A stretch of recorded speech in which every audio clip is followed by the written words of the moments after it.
இன்னும் கொஞ்ச காலம் தான் இருக்கு, பார்க்கிறோம். வருக வரப்போது, அது நடக்க போது, இது நடக்க போது, எல்லாம் உண்மைதான்.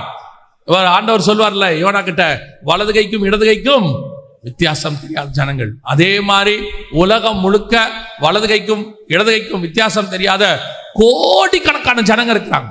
இவ்வளவு பேரை விட்டுட்டு பரலோகத்துக்கு போக முடியாது. ஒரு ஊழியக்காரர் அன்னைக்கு ஜெபம் பண்ணாரு, ரொம்ப நல்லா ஜெபம் பண்ணாரு. அவர் ஜெபம் பண்ணும்போது இப்படி சொன்னாரு, ஆண்டவரே இத்தனை கோடி ஜனங்களை விட்டுட்டு வர முடியாதுப்பா, ஏதாவது செய்யுங்கப்பா. என்ன ஒரு பாரம் பாருங்க அந்த ஆளுக்கு. அவருடைய அந்த வாஞ்சியை கவனிங்க. இத்தனை கோடி இருக்கு ஆண்டவரே, எப்படிப்பா எல்லாத்தையும் நரகத்துக்கு நான் விட்டுட்டு வர்றது? ஏதாவது செய்யுங்கப்பா, ஏதாவது செஞ்சு கொண்டு வரதுக்கு ஒரு வழி பாருங்கப்பா. உண்மையிலே ஊழியம் பண்ற மனுஷன் அவருக்கு அந்த பரிதவிப்பு இருக்குது. இதே பரிதவிப்பு தான் யோனா கிட்ட தேவனுக்கு இருந்துச்சு. அதே இருதயம் தான் இந்த ஊழியக்காரருக்கும் இருக்கு.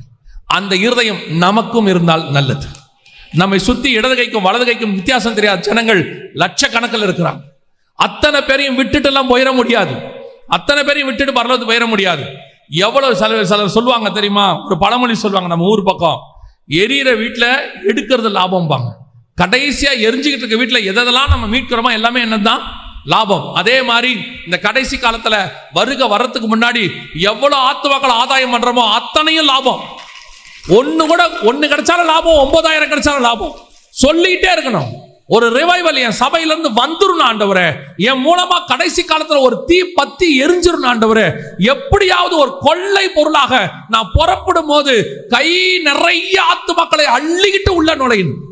அப்படி ஒரு வாஞ்ச வந்துடணும். நம்ம பரலோகத்துக்குள்ள நம்ம சபை நுழையும் போது அப்படி இஸ்ரவேலர்கள் எகிப்திலிருந்து வெளியே வந்த மாதிரி 6 லட்சம் புருஷர்கள் உள்ள நுழைஞ்ச மாதிரி அத்தனை பேரும் பெரிய கூட்டத்தை கொண்டு போன உள்ள. அப்படி ஒரு ரிவைவலுக்கு நாம காரணமாக இருக்கணும். இருக்கா? அப்ப கர்த்தர் எதிர்பார்க்கிற அந்த சிறு பெண் நீங்களும் நானுமான்னு பார்க்கணும். அந்த கிரைட்டீரியா இப்பவும் சொல்றேன். அனலை கொண்டு வருவது கர்த்தர் கையில் இருக்கு. ஆனால் சிறு பெண்ணாக கன்னிகையாக இருக்க வேண்டியது நம்ம கையில தான் இருக்குது. நாம கன்னிகையாக சிறு பெண்ணாக இருந்தால் அனலை நமக்குள்ள ஏற்படுத்துவதற்கு கர்த்தர் வல்லமை உள்ளவராக இருக்கிறார். அல்லேலூயா. இப்போ இந்த பெண் ராஜாவுக்கு அனல் உண்டாக்கி ராஜாவை எழுந்துச்சு உட்கார வச்சுட்டா. வாசிங்க 1 ராஜாக்களின் புஸ்தகம் 1ஆம் அதிகாரம் 15வது வசனம் வாசி. ராஜா மிகவும் வயது சென்றவனாய் இருந்தான். சூனேம் ஊராளாகிய அபிஷாக் ராஜாவுக்கு, நல்ல கவனிங்க, ராஜா எவ்வளவு பண்ணாலும் அனல் இல்லாதபடிக்கு படுத்திருந்தான். வஸ்திரங்களை போட்டு மூடினாலும் அவனுக்கு அனல் உண்டாக்கவில்லை அப்படின்னு சொல்லி 2வது வசனம் சொல்லுது. இந்த வசனம் சொல்லுது ராஜா எழுந்திருச்சு உட்கார்ந்து இருந்தானாமா. அடுத்த வசனம் சொல்லுது அப்பொழுது ராஜா உனக்கு என்ன வேண்டும் என்று பத்சேபாளை பார்த்து கேட்டான் அப்படின்னு இருக்கு. ராஜா ஏஞ்சி உட்காந்துட்டான். அப்படின்னா என்ன அர்த்தம்? இவளுடைய மினிஸ்ட்ரி மிகப்பெரிய சக்சஸ், ரிவைவலை கொண்டு வந்துருச்சுன்னு அர்த்தம், எழுப்புதலை கொண்டு வந்துருச்சுன்னு அர்த்தம். அனல் இல்லாமல் படுத்திருந்த ராஜாவை எழும்பி உட்கார வச்சுட்டான். இதுதான் நம்முடைய ஊழியத்தினுடைய முடிவாக இருக்கணும். இதை நம்ம கண்ணு பார்க்கணும். நமக்கு ஒரு வாஞ்ச இருக்கணும். ஆண்டவர் எனக்கு சொல்லி கொடுத்தாரு. ஆசீர்வாதத்தை சுதந்திரிப்பதில் 3 வகை இருக்குது. 3 வகை இருக்கு. ஒன்று, ஆபிரகாம் அந்த தேசத்தை ஆண்டவர் சொன்னார், நீ போ, கானான் தேசத்தை உனக்கு தருவேன் அப்படின்னார். தேசத்துக்கு போயிட்டார். ஆனால் அந்த தேசத்தில் அவர் ஈசாக்கோடும் யாக்கோபோடும் கூடாரங்களில் குடியிருந்தார். பேரப்பிள்ளை வரைக்கும் பார்த்துட்டார். பேரப்பிள்ளை வரைக்கும் அவர் பார்த்துட்டார். இது ஒரு ஆசீர்வாதம். வயது சென்று பூர்ண வயது உள்ளவனாய் மரித்தான். நான் உலக பிரகாரமாக இப்போ பேசலை, ஸ்பிரிச்சுவலி சொல்கிறேன். 2வது, மோசே தேசத்துக்குள்ள போகலை, ஆனால் தூரத்துல இருந்து பார்த்துட்டாரு.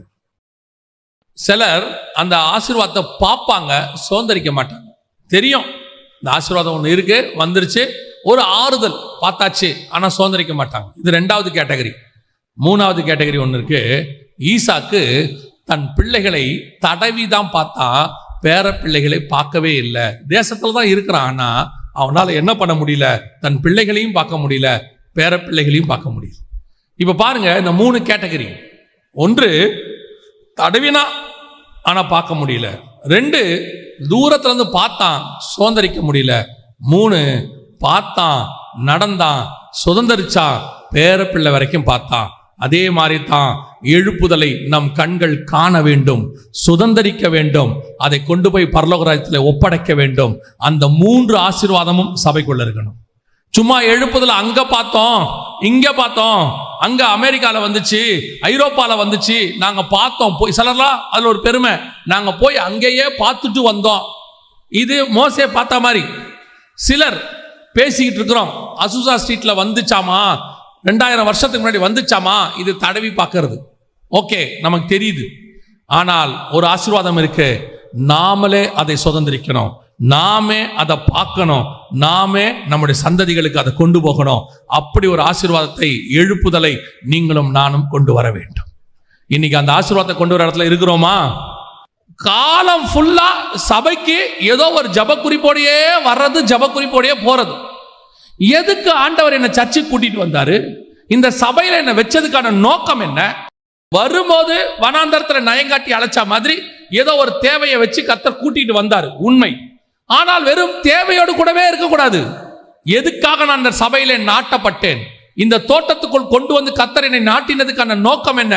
நான் என்ன கனி கொடுக்க வேண்டும்? கர்த்தர் என்னை எடுத்துக்கு பயன்படுத்துறோம். அப்ப சபையில உங்கள் மூலமாக ஆண்டவருக்கு என்ன பிரயோஜனம்? ஆசாரிப்பு கூடாரத்துக்குள் கர்த்தர் ஒவ்வொரு பாத்திரத்தையும் கொண்டாராரு. குத்து விளக்கு கொண்டு வராரு, மேஜை கொண்டு வராரு, திரைச்சீலை கொண்டு வராரு, எல்லாம் கொண்டு வராரு. ஆனால் அவர் எதெல்லாம் அந்த ஆசாரிப்பு கூடாரத்துக்குள் கொண்டு வந்தாரோ அத்தனைக்கும் வேலை இருந்தது. ஒண்ணு கூட சும்மான்னு இருக்காது அந்த இடத்துல. நல்லா கவனிச்சு பாருங்க. ஆசாரிப்பு கூடாரத்துல நிறைய பொருள் செய்ய சொல்வாரு. ஆனா ஆசாரிப்பு கூடாரம் டிராவல் பண்ணுது, ஒரு இடத்துல இருந்து இன்னொரு இடத்துக்கு டிராவல் பண்ணுது. யாரா இருந்தாலும் நம்ம எல்லாரும் என்ன பண்ணுவோம் தெரியுமா? ஒரு காரியத்தை செய்யும் போது எக்ஸ்ட்ராவா கொஞ்சம் வாங்கிக்கோன்னு சொல்லுவோம். யூஸ்வலா இப்ப பெயிண்ட் பண்ண போறோம், எக்ஸ்ட்ரா 2 லிட்டர் வாங்கிக்கோங்கப்பா, ஒரு வேளை இல்லாம போயிட போகுது. நம்ம யூஸ்வலா அதை சொல்லுவோம். இப்போ சாப்பாடு போட போறோம், 50 பேர், ஒரு 10 பேருக்கு எக்ஸ்ட்ரா போடுங்க, இல்லாம போயிட போகுது நாம சொல்லுவோம். ஆனா ஆண்டவர் ஆசாரிப்பு கூடாரத்துக்கு மட்டும் என்ன தேவையோ அதை மட்டும் தான் செய்ய சொன்னாரு.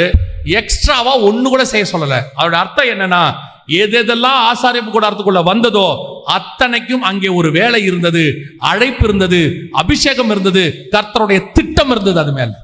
அதே மாதிரி தான் இந்த ஆசாரிப்பு கூடாரத்துக்குள் உங்கள் அத்தனை பேரையும் கர்த்தர் கொண்டு வந்திருக்கிறார். உங்கள் அத்தனை பேருக்கும் ஒரு அழைப்பு இருக்கிறது, ஒரு தரிசனம் இருக்கு. இல்லைன்னா கொண்டாந்து சும்மா எங்களுக்கு இடத்தை நிரப்பி நாங்க ஃபுல்லா உட்கார்ந்து இருக்கிறோன்றதுக்காக எங்களை சாட்டிஸ்ஃபை பண்றதுக்கு உங்களை கூட்டிட்டு வரல கர்த்தர். நாங்க இதை விட சின்ன கூட்டமா இருக்கும் பொழுதே மனரம்யமாய் கர்த்தரை ஆராதிச்சிருக்கிறோம். பாலத்துக்கு அந்த பக்கத்துல இப்பவும் ஆராதிக்கிறோம். இன்னும் பெரிய கூட்டம் கொடுத்தாலும் ஆராதிப்போம். ஆனால் நீங்கள் ஏன் வந்தீர்கள்? உங்களை ஏன் கர்த்தர் கொண்டு வந்து தோட்டத்தில் நாட்டினார்? கொண்டு வருவதற்கான முகாந்தரம் என்ன? ஒரு நாள் தான் ஆண்டவரை கேட்டிருக்கிறீங்களா? ஆண்டவரே, என்னை எதுக்கு இந்த சர்ச்சில் வச்சிருக்கீங்க? என்னை கொண்டு என்ன செய்ய போறீங்க? உங்க வேலை என்ன? வந்தேன், ரட்சிக்கப்பட்டேன், அபிஷேகம் பெற்றேன், ஞானசானம் எடுத்தேன், அப்புறம் அவ்வளவுதான். ஞானசானம் எடுத்தேன், அப்புறம் அபிஷேகம் பெற்றேன், அப்புறம் ரட்சிக்கப்பட்டேன், அப்புறம் அவ்வளவுதான். சபைக்குள்ள வந்து உட்கார்றதுல ஒரு பெருமை. கவனிங்க, நீங்க வரணும், சபை கூடி வருவதில் விட்டுவிடக்கூடாது. ஆனால் வந்து என்ன வளர்ச்சி? 25 வருஷம், 10 வருஷம், 5 வருஷம் இருக்கீங்க, என்ன வளர்ச்சி? ஒரு ஆவிக்குரிய வாழ்க்கையில் ஒரு வளர்ச்சி தெரியணும்ல. ஒரு பையனை ஸ்கூலுக்கு அனுப்புறீங்க, எல்கேஜிக்கு போயிட்டு வரும்போது ஒரு கேள்வி கேட்பீங்க, என்ன சொல்லி கொடுத்தாங்கப்பா? Ring a roses baa baa black sheep சொல்லி கொடுத்தாங்க. ஃபர்ஸ்ட் ஸ்டாண்டர்ட் போயிட்டு வரான், என்னப்பா சொல்லி கொடுத்தாங்க? Ring a roses baa baa black sheep. என்னடா இதுவே தானடா, 2 வருஷமா ஒன்னும் மாத்தவே இல்லையா? 5வது போயிட்டு வரான், என்னடா சொல்லி கொடுத்தாங்க? Ring a roses. என்னடா ஸ்கூல் அது?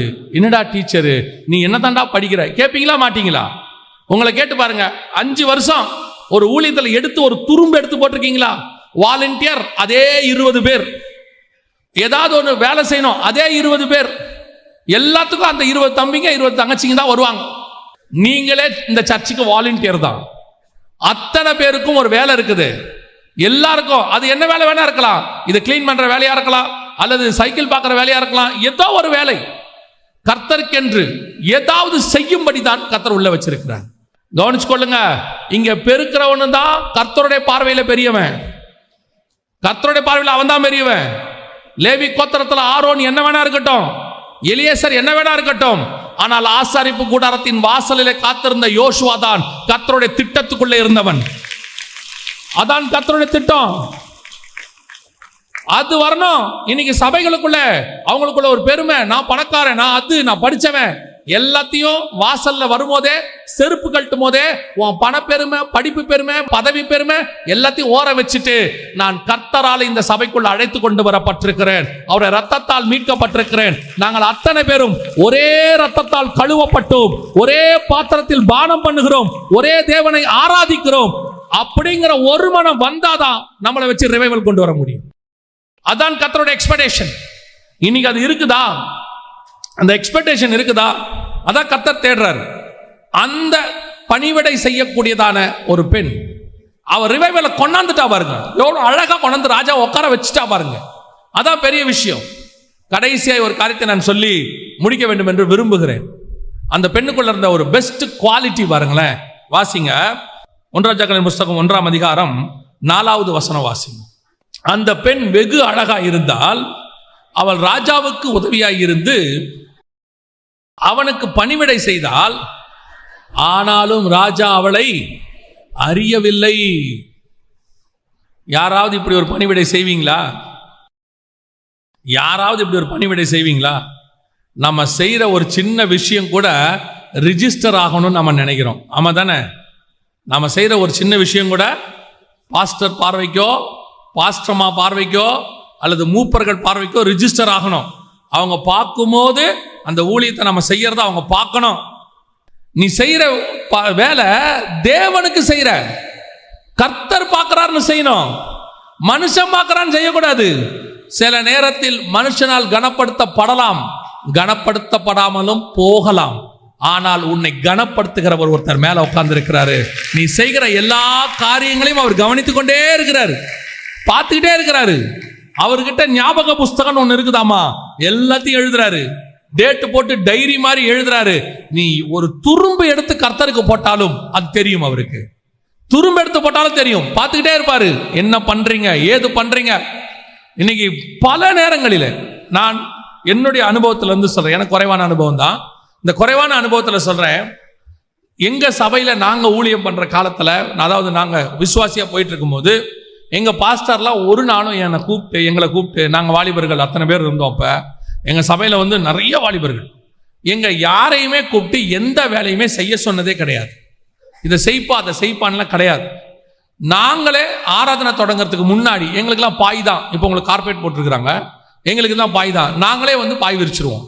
பாயெல்லாம் விரிச்சுட்டு மேலே புல்பீட்டில் மைக் செட் பண்ணுறவங்க ஒரு டீம் இருப்பாங்க, அவங்க அதெல்லாம் செட் பண்ணி எல்லாம் பண்ணுவாங்க. நாங்கள் கீழே பாய் போடுறது இந்த வேலையெல்லாம் பார்த்துட்டு இருப்போம்.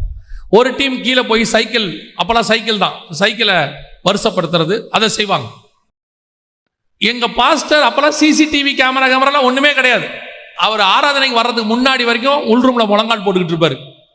நேராக பைபிளை தூக்கிட்டு புல்பீட்டுக்கு தான் வருவார். அவர் பார்க்குறாரு பார்க்கலங்கிறது எங்களுக்கு தெரியவே தெரியாது. ஆனால் ஒன்று, எங்க அத்தனை பேரையும் கர்த்தர் பார்த்துக்கிட்டே இருந்தார் மேலேருந்து. நாங்கள் இன்னைக்கு சொல்லுவோம், எங்க பாஸ்டர் கிட்ட இருந்து குறைஞ்சபட்சம் ஒரு 100 ஊழியக்காரனாவது உருவாகி இருக்கிறான். 100 ஊழியக்காரன் உருவாகி இருக்கிறான். எங்க பாஸ்டர் அவங்களெல்லாம் அபிஷேகம் பண்ணி அனுப்பினாரான்னு தெரியாது, ஆனால் கர்த்தர் அத்தனை பேரையும் அபிஷேகம் பண்ணி அனுப்பி இருக்கிறார். கர்த்தர் செலக்ட் பண்ணி அனுப்பி இருக்கிறாரு. கர்த்தர் தேர்ந்தெடுத்தாரு. அவர் பார்த்துக்கிட்டே இருக்கிறாரு. ராஜா அறியவில்லை. அபிஷேகம் பண்ண ஊழியத்தை யார் அறியவில்லை? ராஜாவுக்கு தெரியாது. வசனம் தெளிவா இருக்கு, ராஜா அவளை அறியாதிருந்தான். அதான் இம்பார்ட்டன்ட். யார் பார்க்கறாங்க யார் பார்க்கல, என்ன நடந்துச்சு, என்ன கணம் பண்ணுச்சு, அதை பத்தி நமக்கு கவலையே இல்லை. எஸ்தரின் புஸ்தகத்தை வாசிச்சு பாருங்க. எஸ்தரின் புஸ்தகத்துல ஒரு அற்புதமான காரியம் இருக்கு. அதாவது மொர்தெக்காய் ராஜாவை காப்பாத்தி இருப்பார். அப்படி காப்பாத்தின உடனே அவனுக்கு எந்த விதமான ஒரு காரியமும் கனமும் செய்யப்பட்டிருக்காது. அப்பொழுது ஒரு நாள் ராஜா என்ன பண்ணுவாரு, இந்த காரியங்கள்லாம் வர்த்தமானங்களை படிச்சுக்கிட்டு இருக்கும்போது ராஜா கேட்பாரு, இந்த நம்மளை ஒரு மனுஷன் காப்பாத்தினானே, அந்த மனுஷனுக்கு நம்ம கனப்படுத்திட்டோமா அப்படின்னு கேட்பார். ஒரு நாள் எவன் ஒருத்தன் மொர்தெக்காய் உயர்த்தப்படக்கூடாது என்று சொன்னானோ அவன் வாயாலேயே கர்த்தர் சொல்ல வைக்கிறாரு என்னென்னலாம் கனப்படுத்தப்படணும்னு சொல்லி. அவன் நினைக்கிறான் நம்ம தான் ராஜா கனப்படுத்த போறாரு, என்னை தவிர வேற யாரை ராஜா கனப்படுத்த போகிறாருன்னு சொல்லி அவன் என்ன சொல்றானா, தன்னை பத்தி பேசுறான். ஒரு நாள் வந்தது, ராஜா மொர்தெக்காயை கனப்படுத்தினார். மொர்தெக்காயால் காப்பாற்றப்பட்ட போது அதை மறந்துட்டாரு, ராஜா மறந்துட்டார். அதுக்கப்புறம் அது நினைப்பிலே இல்லை. இப்போ மொர்தெக்காய்க்கு எப்படி இருக்கும் தெரியுமா? ராஜா இன்னைக்கு உயிரோடு இருக்கிறதுக்கு நான் தான் காரணம். நான் தான் போய் எஸ்தர்கிட்ட சொன்னேன். எஸ்தர் போய் ராஜா கிட்ட சொன்னாங்க, அதை கண்டுபிடிச்சாங்க. எல்லாம் உண்மை. எனக்கு ஒரு கணமும் கிடைக்கல. இன்னும் நான் வாசல்லையே உட்காந்துருக்கிறேனே, இன்னும் நான் அரண்மனை வாசல்லையே உட்காந்துருக்கிறேனே, எனக்கு எந்த பலனும் கிடைக்கலையே அப்படின்னு மொர்தெக்காய் கவலைப்படலை. மொர்தெக்காய்க்கு தெரியும், நான் ராஜாவுக்கு செய்தேன், ஆனால் என்னை கனப்படுத்துகிற ராஜா ஒருத்தர் மேலே உட்கார்ந்திருக்கிறார். என்னை உயர்த்துகிற நாள் ஒன்று வரும். இன்னைக்கு நீ செய்த நன்மை, இன்னைக்கு நீ சபைக்குள்ள செய்யற ஊழியம், நீ ஏதோ ஒரு மூலையில் இருக்கிற தூசியை எடுத்து போட்டா கூட பரலோகம் பார்த்துக்கிட்டே இருக்கு. ஒரு நாள் வரும், அதற்கான கனத்தை பரலோகம் உனக்கு செய்யும், பரலோகம் உங்களுக்கு செய்யும். கர்த்தர் உயர்த்துவார். அது வரைக்கும் நீங்க செய்ய வேண்டிய வேலையை செஞ்சுட்டே இருங்க. ராஜா அறிஞ்சாரா, ராஜா அறியலையா, அவங்களுக்கு தெரியுமா, இவங்களுக்கு தெரியாதா, அதை பத்தின கவலை நமக்கு தேவையே கிடையாது. யார் பார்க்கறாங்க பார்க்கல, யார் கனப்படுத்துறாங்க யார் கனப்படுத்தல, அதை பத்தின அவசியம் நமக்கு இல்லை. காரணம், நாம் செய்வது யாருக்காகவும் இல்லை, நாம் செய்வது நம்முடைய ராஜாவுக்காக, தேவனுக்காக, அவருடைய ஊழியத்திற்காக, அவருடைய சபைக்காக. ஒரு நாள் வரும், அவர் உங்களை கனப்படுத்துவார். அதான் வசனம் சொல்லுது, ஏற்ற காலத்தில் உயர்த்தும்படிக்கு அவருடைய பலத்த கரத்துக்குள் அடங்கி இருங்கள். அதுதான் கர்த்தர் எதிர்பார்க்கிறது. ரைட் டைம்ல கர்த்தர் உயர்த்துவார். ரைட் டைம் வரும்.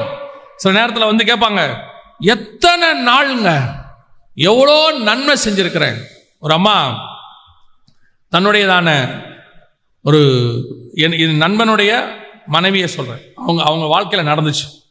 அவங்க திருமணம் பண்ணி அப்பதான் கூட்டிட்டு வந்தான். வந்த போது பார்த்தீங்கன்னா அவங்க அம்மாவுக்கு கேன்சர், அவங்க அப்பாவுக்கு கேன்சர். அவங்க அப்பாவை பார்க்கறது ரொம்ப கஷ்டம், ரத்த வாந்தி எடுப்பார். இந்த பிள்ளைய கல்யாணம் பண்ணி கூப்பிட்டு வந்தாங்க. தேவனை அறியாத பிள்ளை, அதான் ரொம்ப முக்கியம். அந்த மனுஷனுக்கு அந்த பிள்ளை செஞ்ச பணிவிடை நான் அப்படியே ஆச்சரியப்படுவேன். விசுவாச பிள்ளைகளுக்கிட்ட கூட இந்த விளக்கு ஒரு சகிப்புத்தன்மையும் பொறுமையுமே இல்லை. அவ்வளோ அந்த பிள்ளை செஞ்சிச்சு. இந்த மாமனாருக்கு அப்பா அப்பான்னு தான் கூப்பிடும். அந்த பிள்ளைக்கும் அப்பா இருக்கிறாங்க, எல்லாம் இருக்கிறாங்க. அந்த பிள்ளையும் நல்லா செல்லமாக வளர்க்கப்பட்ட பிள்ளை தான். அந்த பிள்ளை இந்த வீட்டுக்கு வந்து அவங்க மாமனாருக்கு செஞ்ச பணிவிடை, அவங்க வீட்டில் கஷ்டம் வேற, அதுவும் செய்யுது. ஒரு நாள் இந்த பிள்ளை வியாதியில் பாதிக்கப்பட்டுருச்சு. ஆனால் அவங்க மாமனார் அந்த வியாதியில் இறந்துட்டாரு. அதுக்கப்புறம் இந்த பிள்ளை ஒரு வியாதியில் பாதிக்கப்பட்டுருச்சு. ஆனால் நீங்கள் பார்க்கணும், அந்த குடும்பமே அந்த பிள்ளையை தாங்குச்சு. அந்த மாமியார்லேருந்து, கணவன்லேருந்து, பிள்ளைகள்லேருந்து அந்த பிள்ளையை தாங்கி இன்னைக்கு அந்த பிள்ளை என் கண்ணுக்கு முன்னாடி சொல்கிறேன், கர்த்தருடைய கிருபையில் சொல்கிறேன், அந்த பிள்ளை இன்னைக்கு ஆசீர்வாதமாக இருக்கிறது. கர்த்தர் யார் செய்கிறதையும் மறக்கிற தேவன் கிடையாது. அவர் நீதியுள்ள நியாயாதிபதி. ஆண்டவருக்கு அது தெரியுமா தெரியாதா அதெல்லாம் நமக்கு அவசியமே இல்லை. செய்கிற காரியம் அவ்வளோதான். தொடுகுடு யாருக்கிட்ட இருந்து நற்பேர் வாங்கணுன்றதுனால காரணத்தினால இல்லை, யாருக்கிட்ட இருந்து சாட்சி வாங்கணுன்ற அவசியம் இல்லை. கர்த்தருக்கு முன்பாக நான் பணிவிடை செய்கிறேன். இந்த வாழ்க்கையை அர்ப்பணிச்சிட்டா பாருங்க. ஒரு பெரிய விஷயம் நான் சொல்லி முடிக்கிறேன், கவனிங்க. இந்த அபிஷாக்குடைய காரியத்தை கவனிச்சிங்கன்னா, அவர் ராஜாவுக்கு எப்போ போய் பணிவிடை செய்யறதுக்கு போயிட்டாலோ அவள் லைஃப் ராஜாவோட போயிடும், அவ்வளோதான். அதுக்கப்புறம் உலக பிரகாரமாக எந்த காரியமும் செய்ய முடியாது. அது ராஜாவுக்கு என்று கொடுக்கப்பட்டாள், அவ்வளோதான். அவள் தன்னுடைய வாலிப பிராயத்தில் ராஜாவுக்கு கொடுக்கப்பட்டாச்சு, அவ்வளோதான். அதுக்கு பிறகு அவளுக்கு லைஃப் உலக வாழ்க்கை என்பது கிடைக்காது, அதாவது வர முடியாது. போய் அத்தோனியாங்கிறவன் அபிஷாக்கை கல்யாணம் பண்ணணும்னு கேட்குறான். அதுக்கு சாலமோன் ஒரு வார்த்தை சொல்வாரு, அவளை கேட்பதும் சரி, என் ராஜ்ய பாரத்தை கேட்பதும் சரி. யோசிச்சு பாருங்க, அப்படிப்பட்ட ஒரு கணம். அவ தன் வாழ்க்கையை அர்ப்பணிச்சா, ராஜாவுக்கு என்று தன்னை கொடுத்துட்டா, எந்த பிரதிபலனை எதிர்பார்க்காம செஞ்சிட்டா. ஒரு நாள் வந்தது, அவள் ராஜ்ய பாரத்தில் கனப்படுத்தப்பட்டாள், சாலமோனால் உயர்த்தப்பட்டாள். அவன் சொல்றான், அவளும் சரி, என் ராஜ்ய பாரமும் சரி. வேதம் சொல்லுகிறது, அதே போல ஒரு சிறு பெண்ணைத்தான் கர்த்தர் தேடுகிறார். இப்போ நீங்களும் நானும் அப்படி ஒரு ஆவிக்குரிய வாழ்க்கை உடையவர்களாக இருப்போமானால், வருகிற காலங்களிலே கர்த்தர் உங்களை கொண்டும் என்னை கொண்டும் பெரிய காரியத்தை செய்ய வல்லமை உள்ளவராய் இருக்கிறார். அல்லேலூயா. காடுக்கு இப்ப தேவை ஒரு அனல் உண்டாக்குறதான ஒரு சபை, பிரதிபலன் எதிர்பார்க்காமல் செய்கிற சபை. எந்த ஒரு காரியத்துக்கும் தங்க கனத்தை எதிர்பார்க்காமல் கர்த்தருக்கென்று செய்யக்கூடியதான ஒரு சபை. ஆண்டவர் அப்படிப்பட்டதான ரிவைவலுக்கு ஒரு சபையாக நீங்களும் நானும் இருப்போமானால் நம்முடைய சபைதான் கர்த்தருடைய பார்வையில அந்த சிறு பெண் கலங்கம் இல்லாத சபை, கற்புள்ள கன்னிகையாக ராஜாவுக்கு கொண்டு வரப்பட்ட சபையாய் மாறும். அல்லேலூயா, அல்லேலூயா. அந்த அழைப்பை தான் கர்த்தர் உங்களுக்கும் எனக்கும் தந்திருக்கிறார். கடைசி காலத்தில் வருகைக்கு முன்பாக கர்த்தர் எடுத்து பயன்படுத்துகிற மிக முக்கியமான இடத்தில் நம்முடைய சபையும் இருக்கணும். அதுக்கு தகுதியா மாறுறது நம்ம கிட்ட தான் இருக்குது. அந்த கற்புள்ள கன்னிகையா இருந்தாதான் பயன்படுத்த முடியும். கன்னியாகிய ஒரு பெண்ணா இருந்தாதான் பயன்படுத்த முடியும், இல்லைன்னா முடியாது. ஸோ ஆண்டவர் அந்த இடத்தில் தான் நம்முடைய சபை எதிர்பார்க்கிறார். நாம் செய்ய வேண்டிய காரியத்தை செய்தால் நம்மை கொண்டு செய்ய வேண்டிய காரியத்தை கர்த்தர் செய்வதற்கு வல்லமை உள்ளவராக இருக்கிறார். அல்லேலூயா. நாம் ஜெபிக்க போகிறோம். ஏந்திரிக்கலாமா நாம எல்லாரும் தேவ சமூகத்தில்? நன்றி ஆவியானவரே. ஒரு சின்ன ஜெபம் ஆண்டவரை நோக்கி. ஆண்டவரே, நீர் விரும்புகிற சபையாய் நான் இருக்கணும். நான் விரும்புகிற சபையா இருக்கக்கூடாது, நீங்க விரும்புகிற சபையா இருக்கணும். நான் எனக்கு என்ன தகுதி இருக்குதுங்கிறத விட உங்க பக்கத்துல வந்து உட்கார்ற தகுதி எனக்கு இருக்கா? உங்களுக்கு தகுதியான சபையா நான் இருக்கிறேனா? உங்களுக்காக என்ன விடணும், உங்களுக்காக என்ன செய்யணும்? ஏன்னா நான் ராஜாவுக்கென்று கொண்டு வரப்பட்டவள், ராஜாவுக்கென்று ஆயத்தம் பண்ணப்படுகிறவள். என் சுய விருப்பு வெறுப்புக்கு இங்க இடம் கிடையாது. என் இஷ்டத்துக்கு எதுவும் செய்ய முடியாது. சபை கர்த்தருடைய மனவாட்டி, கற்புள்ள கன்னிகை, கன்னியான ஒரு பெண், சிறு பெண். என் இஷ்டத்துக்கு நான் உலகத்தோடு கூட தொடர்பு கொள்ள முடியாது. வேதம் சொல்லுது, சர்ப்பமானது ஸ்திரீயானவளை வஞ்சித்தது போல நீங்களும் நானும் அப்படி வஞ்சிக்கப்பட்டா ஆவிக்குரிய விதத்தில் நாம் கற்பிழந்து விட்டோம் என்று வேதம் சொல்லுகிறது. ஸ்பிரிச்சுவலி அதைத்தான் வசனம் சொல்லுது. ஸ்திரீயானவள் வஞ்சிக்கப்பட்டது போல. ஒப்பு கொடுப்போமா தேவ சமூகத்தில்? ஆண்டவரே, நீர் விரும்புகிற ஒரு ஆவிக்குரிய வாழ்க்கை, உமக்கு பயன்படுகிற ஒரு ஆவிக்குரிய வாழ்க்கை, குறிப்பா இந்த கடைசி காலத்தில் நடக்க போகிற 1 மணி நேர ஊழியம், கடைசி நேரத்தில் நடக்க போகிற ரிவைவல், கடைசி நேரத்தில் நாங்கள் எதிர்பார்க்கிற ஒரு எழுப்புதல், அதுல நாங்களும் பங்கு பெறணும். ஆண்டவரே, எங்களுடைய பங்கும் அதுல இருக்கணும். உமக்கு சித்தமானால் இந்த பட்டணத்தில் எங்கள் சபை அதற்கு மூல காரணமாக இருக்கணும். We want to be the reason. நாங்க தான் காரணமா இருக்கணும். ஆண்டவரே, எங்க மேல கிருபை பாராட்டுங்க. எங்க மேல இருக்கிற தகுதியை வச்சு நாங்க கேட்கல, எங்களை அழைச்ச உங்க கிருபையை வச்சு நாங்க கேட்கிறோம். ஆண்டவரே, கடைசி காலத்தில் பயன்படுத்த போகிற ஆயுதங்களில் எங்கள் சபையும் ஒரு கூர்மையான எந்திரமாக பயன்படணும். ஆண்டவரே, பயன்படணும். ஆண்டவரே, ஏன் ஆண்டவரே எங்க சபையிலிருந்து ஒரு எழுப்புதல் புறப்படக்கூடாது? நீங்க நினைக்கிற அந்த மனுஷனா நாங்க ஏன் இருக்கக்கூடாது? நீங்க தேடுற அந்த சிறு பெண்ணா நாங்க ஏன் இருக்கக்கூடாது? ஆண்டவரே, எங்கிருந்தோ வர எழுப்புதல் எங்க சபையிலிருந்து வரட்டோப்பா, எங்க மூலமா புறப்படட்டும். ஆண்டவரே, அந்த தீ. ஒப்பு கொடுப்போமா தேவ சமூகத்தில்? நீங்க உங்களை கமிட் பண்ணாம இது நடக்காது. வெறும் செய்தியா கேட்டுட்டு போனா நடக்காது. கர்த்தருடைய தேவை செய்தியை ஏதோ ஒரு 3/4 மணி நேரம் 1 மணி நேரம் செய்தியா கேட்டுட்டு போனீங்கன்னா, இப்பவும் சொல்றேன், கர்த்தருக்கு எப்பவோ ஆல்டர்னேட் உண்டு. ஒரு மனுஷனையே நம்பிக்கிட்டு இருக்க மாட்டாரு. ஆனா ஒரு மனுஷனை நம்பினார்னா கடைசி வரைக்கும் அவனை நம்புவார். சவுல் மேல கடைசி வரைக்கும் 40 வருஷம் கர்த்தர் காத்திருந்தார். அப்புறமா தான் தாவீதை கூட்டிட்டு வந்தார். அதே மாதிரி தான் கர்த்தர் மேல பெரிய தயவு வச்சிருக்கிறாரு. God has a mighty vision. பெரிய தரிசனம் உன் மேல இருக்கு. உன் மேல கர்த்தருக்கு ஒரு திட்டம் இருக்கு. கர்த்தர் உன்னை அழைக்கிற அழைப்புல நீ ஒரு பாத்திரம். அவருடைய மெகா பிளான்ல நீ ஒரு ஆளு. ஆனா அத கர்த்தர் உன்னை கொண்டு பயன்படுத்துறது உன் கையில தான் இருக்குது. உன் கமிட்மெண்ட்ல இருக்குது, உன் அர்ப்பணிப்புல இருக்கு. உன் விருப்பப்படி உன் இஷ்டப்படி வாழ்ந்துகிட்டு இருந்தீனா இந்த அழைப்புல இந்த தரிசனத்துல நீ இருக்க முடியாது. Thank you Jesus. உண்மையிலேயே எங்களை கொண்டு, என் சபையை கொண்டு ஏதாவது ஒரு காரியத்தை கர்த்தர் இந்திய அளவில் உலக அளவில் செய்யணும். உன் விஷன் அப்படி மாறணும். கர்த்தருடைய விஷன் உலக விஷன். போய் உலகத்தின் முடிவு பரியந்தம்னு சொன்னார். ஏதோ ஒரு மூலையில சவுத் ஆப்பிரிக்கால ஒரு சின்ன இடத்துல தன்னுடைய தரிசனத்தை ஆரம்பிச்ச ரைனார்ட் பாங்கே முடிக்கும் போது 125 நாடுகளுக்கு சுவிசேஷம் சொல்லி, கிரைஸ்ட் ஃபார் ஆல் நேஷன்ஸ் சொல்லி, இந்த நூற்றாண்டிலேயே அவர்தான் கர்த்தரால் வல்லமையாய் பயன்படுத்தப்பட்டவர்னு கர்த்தரால் சாட்சி பெற்றவர். ஒரு கூட்டத்தில் மட்டும் 34 லட்சம் பேர் வந்திருக்கிறாங்க. அப்படி ஒரு கூட்டத்தை இதுவரைக்கும் யாரும் பார்த்ததே இல்லை. மரித்தோர் உயிரோடு எழுந்திருக்கிறாங்க. ஒரு ஜெர்மனியிலிருந்து போனவர், அவர் சவுத் ஆப்பிரிக்காக்கு, அவர் அந்த ஊருக்கார் கிடையாது. அப்படி அவரை எடுத்து இத்தனை லட்சத்துக்கு கர்த்தர் ஆசீர்வாதமாய் மாற்றுவாரானால் ஏன் உன்னையும் என்னையும் எடுத்து மாற்ற முடியாது? ஏன் முடியாது?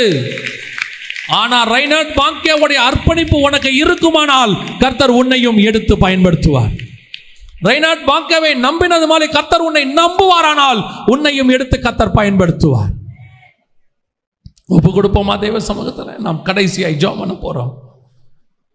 உண்மையிலேயே இந்த எழுப்புதலுக்கு என்னை கொண்டு ஏதாவது செய்யுங்கப்பா, என்னை கொண்டு ஏதாவது செய்யுங்கப்பா அப்படி நீ விரும்பினா, உங்களை கமிட் பண்ணா, அர்ப்பணிச்சா, இனி நான் அல்ல எல்லாம் கிறிஸ்துவே, அப்படி ஒரு அர்ப்பணிப்பு உங்களுக்குள்ளே வருமானால் உங்கள் கரங்களை தேவனுக்கு நேராக உயர்த்தி, ஆண்டவரே நாங்கள் எங்களை அர்ப்பணிக்கிறோம், நாங்கள் எங்களை தருகிறோம், உம்முடைய கிருபையுள்ள கரத்தில் எங்களை தருகிறோம். இனி நாங்கள் அல்ல, கிறிஸ்துவே எங்களில் ஜீவிக்கிறார். எங்களை என்ன செய்யணுமோ நீங்க செய்யுங்க, எப்படி நடத்தணுமோ நடத்துங்க ஆண்டவரே. கரங்களை உயர்த்தி ஜெபிக்கிற ஒவ்வொரு பிள்ளைகளுக்காய் ஜெபிக்கிறோம். தேவனாகிய கர்த்தருடைய எழுப்புதலுக்கான முதல் ஆரம்பமாய் இந்த கூட்டம் இருக்கட்டும். இந்த நாளிலிருந்து ஒரு தரிசனம் எங்கள் பிள்ளைகளுடைய இருதயத்துக்குள்ளே கடந்து வரட்டும். தேவ ஆவியானவருடைய அக்கினியானது ஒரு துளி இன்னைக்கு அத்தனுடைய இருதயத்திலும் போடப்படட்டும். கர்த்தருடைய மகிமை மூடட்டும். கர்த்தர் இன்னையிலிருந்து ஒரு பெரிய தரிசனத்தை வைத்து அனுப்புவீராக. வீட்டுக்கு போகும்போது தரிசனத்தை வைத்து அனுப்புவீராக. அது கற்பம் தரிக்கட்டும், அது வளரட்டும். ஆண்டவரே ஒரு பெரிய ரிவைவலை பெற்றெடுக்கட்டும். ஆண்டவரே நம்புங்கப்பா, சபையை நம்புங்கப்பா, எங்க ஜனங்களை நம்புங்க ஆண்டவரே. அப்படி செய்ய போற தயவுக்காய் ஸ்தோத்திரம். உம்முடைய மகிமை மூடட்டும். எங்கள் ஆண்டவர் இயேசு கிறிஸ்துவின் நாமத்தில் பிதாவே.